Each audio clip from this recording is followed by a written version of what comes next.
Welcome to Luca and Miguel. Enjoy the video. You begin by deciding the QR's purpose and confirming the destination works. First, choose URL, vCard, Wi-Fi, or PDF so you know what data to encode. Next, upload or verify the page or file uses HTTPS and loads on mobile. This prevents scan failures.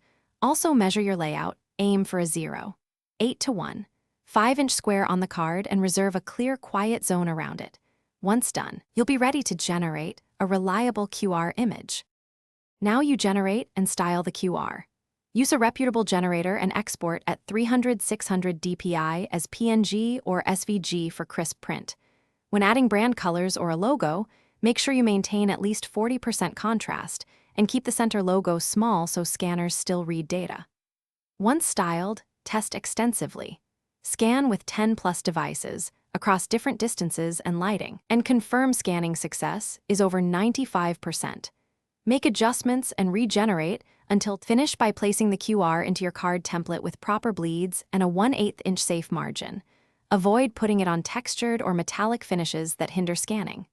Always request a single test print or digital proof and scan that real sample. If scanning fails, troubleshoot.